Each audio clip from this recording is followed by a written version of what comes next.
work of individuals, your children. Anybody? Anybody? No, well, I just do it, like, I did a swim team, and none of them knew how to swim, so I was basically just teaching them the different strokes. Basic strokes. Were any afraid to get in the water at first? No. No. Only thing, we had some that got like worn out in the middle of the pool. Hold them up. So, just the same thing. We just would adapt our teaching skills to meet those needs. So, those are, you want to, like, some of the skills for our children might be improved fitness. It might be just getting water adjusted, learning water safety skills. You know, what are some water safety skills that we need to learn, or like children need to know? Keep your head above water. What else? Treading water. What else? Well, and then the basic pool rules. You know, don't swim with a buddy, don't swim alone, and that they should carry on even if they're at the beach. So they can do those skills. Fitness, and just a leisure activity. These children, they're right here near the water, so have them have leisure activity in the water. And if they can get adjusted to the water without having one of us near them all the time, it's lifetime leisure. I don't care if my kid was dog paddling. If they're functional swimming, they're in the water, they're independent, they're on their own, with, you know, hopefully a lifeguard watching them and everything. All right, safety is first and foremost. That's most important before any fun stroke development. That's what I stress. And I think if you're a lifeguard or taught swimming, I think safety is the first thing you teach your children around the pool area. And two of the skills that I've learned from years ago, I don't know where it was, but always be between you and your camper, between the pool and the camper, or your mentee. Always be between that. You be the barrier, because they might, some of the, like children, I've just worked with a wide variety of children with autism, which you'll have the first week. Some are runners, and they might just want to run right into the pool. I have worked on, and some are runners, and some are runners that strip down and get butt naked and go in the pool. I've seen that too. I don't know if you've had it, but I've had plenty of experience where they come back to the locker room and run out the door and run down the hall. So just be ready. Rules stay between you and the student on deck. Adult, I've gotten used to, accustomed to, I'm getting in the water first while my students or my mentees are on the edge, and then I'm the last person out, and I'm making sure they're all right, out, seeing if they exited the water, and make sure they're okay, then I'm getting out of the pool. That's somewhere, I mean, you might do it differently, but that's the way I've always been taught, and that's the way I always do. That way I can see and get a good feel of who's in the water, who's not, and have them right up there on the edge, and then dismiss them. Like, make those pool rules. I brought some. You'll go over have them identify the lifeguard. Let them know where the lifeguard is. Maybe the lifeguard's not sitting in that chair, because they might be looking for that lifeguard in the chair, but maybe it's a certain swimsuit they wear or a certain shirt, but have them identify the lifeguard, be familiar with the lifeguard, so that they know in case like they can't get you, that something might look funny or they might need some help, that they can call or reach out to the lifeguard. Especially a lot of visuals work for kids with autism or even just intellectual disabilities. This was just something we would have some rules, swimming rules. It's a word, it's called, I forgot what it was called, Myers-Johnson's picture symbols, that we just did some pool rules. And then if I want to do some, because I taught at a school where we went swimming once a week and we did gym once a week. And so to assess their needs, I would want to see if they understood me. So listen to, and then they would have to circle lifeguard or classmate. I should walk or run in the pool area. And they would have to circle. My goggles go on, feet or eyes. I mean, there's obviously one wrong answer, one right answer. And then some different skills of what they had to learn going on their back or kicking their feet. And these I got out of like a pool book.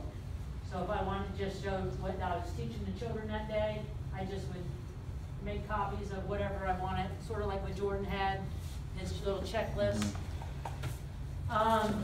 Flotation devices. I think of them as being safety too, but don't get dependent on flotation devices. Any of you that taught, did you start off with flotation devices, or did they? Use kickboards. Just the kickboards? that might be a good, it depends on where they are in the pool. A lot of times, I think what they're used to is they've been going in the deep end, but you have access to both the shallow and the deep end this year, which is good. So, what are some flotation devices? Anybody know? Kickboard, and what else? Okay, what else? The noodle could be one. Also, yesterday I said aqua jogger, and then at the end of class, I never showed anybody what the aqua jogger looked like. Someone asked me, what is an aqua jogger? And I just assumed. So if I'll make sure when we go on deck, I'll show you what an aqua jogger is. I'm so used to the bigger, fatter ones. The ones up there are a little bit, they're not as fat as what I've seen in the store or what my mom used to use for a flotation device. But they help eliminate some of the fear. It doesn't take all the fear away, but it helps eliminate some of the fear when working with children with disabilities in the pool. Also, it helps provide stabilization and facilitate some movement for our kids. Some of our kids can't move their arms, or maybe they can't kick their feet. So this provides them a level position in the water and some way of you helping facilitate some movement for them. Any questions about flotation or anything of that? But never forget that they might have that on, but don't forget to provide that supervision. That even though they have that on, that doesn't stop us from being right near them and facilitating the movement and supervising them. Because it just takes a second that they can slip out, or some can figure out how to get out of that and might not want it and go under. I mean, I'm just preparing you for the worst, but that's just, it does happen sometimes. They might not want it on. Yeah, they might not want it on. They might say, It's just too confined for some of them, or I mean, I'm talking more of the children with autism. I don't think the children with intellectual disabilities, they get dependent on it really. But children with autism, they might have that tactile defensiveness or hypersensitivity to touch, so they might not like that. They might do better with the kickboard or with the noodle. Trust. Why do you think trust is important in the water? Or how do we develop trust? Well, I was going to say, you trust them, you feel safe. Right, you feel safe, and they want to feel safe in the water. And you'll see them doing a lot more in the water than what they do at the gym. You'll see them do a lot more skills in the water than what they do at the gym, because they know they have to trust you. They don't. I mean, so if they have a fear, they're going to trust you, and you develop that great rapport with them in the pool. It might carry on over into the gym, which is what you want. To communicate, how can we communicate to them? Their language might not be verbal, so how can we communicate with them? Anybody take a guess? Being close to them. What? Just like looking at them in the eye. Looking at them in the eye, show them visuals, give them visuals, pictures, show them, facilitate their movement. You might have to do hand over hand, and that's why the next subject I'm going to talk about is touch. Is so important. That we want to, they're trusting you, but we want to provide safe and effective physical touch. Because in swimming, why do you think touch is so, it's a sensitive area. Why do you think it is? Touch. If you think about it, basically, they only have their swimsuit on. So they have a lot of skin showing. So, and some of the children with autism or even without autism have some skin conditions. They might have poor circulation. Some might have brittle bones. So you have to be very careful and touch and tell the students what you're doing. You might think they're not talking back to me, and I don't know if they understand, but at least develop that rapport with them, that they're understanding, they're comprehending, or at least they're being prepared for what you're going to do next. So touch is very important. Develop that trust and develop that communication with them, what you're going to do. There's 3 holds that if you're going to work with children with disabilities, and basically I'm thinking more of those with physical disabilities, and sometimes depending on what stroke you might want to teach children, there's 3 different holds that I talk about. The prone. Prone is when they're on their stomach, okay? And prone, if you're working on some, it might be under the armpits and near the chest area. So that's, that's why I'm gonna tell the student, I'm getting ready to put my arms, is it okay if I put my hands underneath your armpit, you know, I don't wanna say armpits, they might not know what I'm talking about, but underneath your arms to show them what you're gonna do. Also, supine. Supine's on their back, and supine is, one of them is behind them, supine from behind, so I'm gonna have my hands, and I'll show you in the pool, behind, I'm gonna put my hands on underneath your back and behind your head. And then another one would be supine to the side where I'm getting eye contact with their student, and I might tell them my hands are gonna be underneath their back and underneath their waist. But I wanna provide safe, physical, and effective support to the child or an individual with disability. And it might get a little tough as you get the older ones too in the water. I don't know how much experience, have you had the older ones in the pool before, Jordan? We've had heavier students in the pool, so I think that, you know, relates. But last summer we had the older population, but I think not too many of them went in the pool. So just address that student, show respect. You're gonna give respect to the student, and you show respect to them. And then, you know, because even though they're a person with a disability, they still are people first.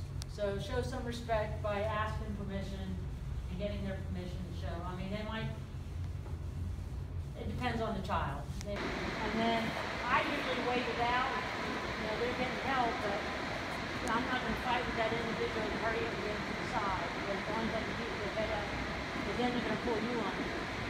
Because you just don't know what type of seizure they're having. Keep your head above water, time it if you can. Main thing is just keep your head above water. And then once it's, you know, calm feet, and he has decent head control, but the one that's getting in the water, I'm going to have you go ahead and get in. I'll just show you, just stand near the water near here. Woo. But, so you just want to stay near here as we're going to help position this person into the pool. Okay? If you want to come in here, thank you. And your name is? Zach. Zach. Zach and Madison?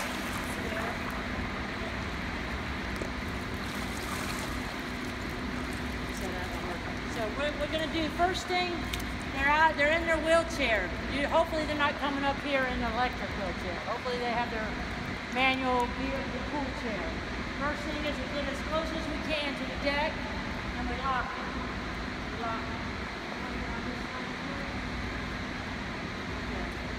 I'm going to have to ask Madison if it's all right. I'm going to come up behind you and put my hands up above your chest. Is that okay to help get you in the water? And Savannah is going to go underneath. She's going to come to the front and grab her. Is it all right? She's going to grab her. What we're going to do is her head's going to be towards me. I'll lay her down on that. And then we're going to slowly position her, bring her over. You would hold that down. So we lock the chair. I asked Madison, sorry, but I might tell the child might not understand, but I'm going to tell him what I'm doing just so he or she will be prepared. Okay, I'm going to come behind you. I'm going to come in the arm. Okay, I'm going to grab your chest and your legs. Now on the count of 3, we're going to lift and move. Okay, 1, 2, 3. Slowly lift down.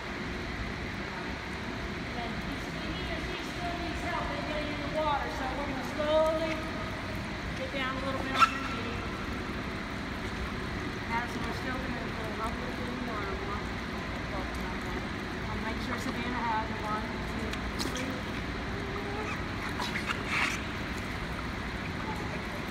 She's on the side. And then I would get behind her in the back. And usually with Christian, that's his name, they're teaching him that. He has a floaty on, he has a noodle underneath his arms sometimes, and we just put him back and forth. And we try to encourage him. We have 2 people working with him. And if I'm working with Zach and I, working with Madison, and I have the work, he can't kick his feet, I'm trying to maneuver him and film it like this already, I'm like, move your feet. might do a snake movement with them back and forth. And usually he'll have his arms out like this, but he won't do any flapping or anything. But his arms will still move them.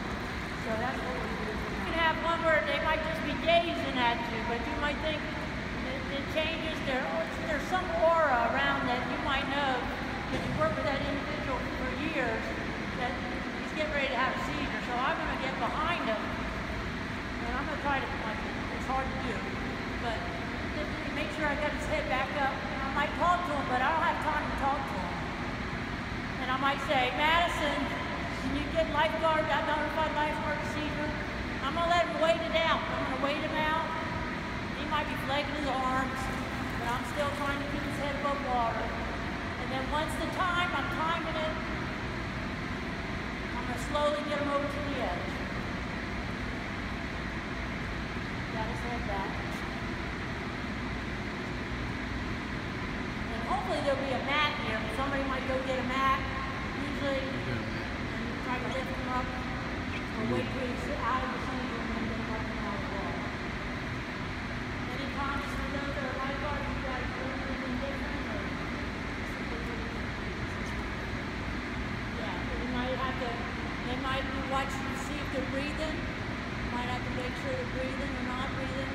But then emergency, they might have what we call an EAP, emergency action plan.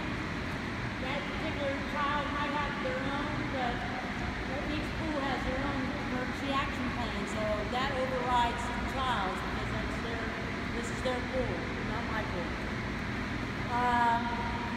Also, one thing I said yesterday, and Jordan reinforced it, when you're teaching the children, don't ask them what they want to do. Whether you're in the pool or in the gym, let them know this is what we're doing and why you're doing it.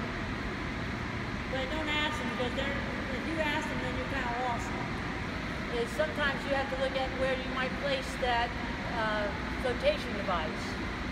It might be, you might need it on the side because the one side is not working as well as the other side. It might be on the back, it might be on the front of the student. That you had to play with. It's sort of like you have to think how that person is in the water. So what we're going to do is, Zach, you'll swim, and Madison will both swim down, and I'll swim both of you down to the chair and back and see how it feels just swimming with your disability.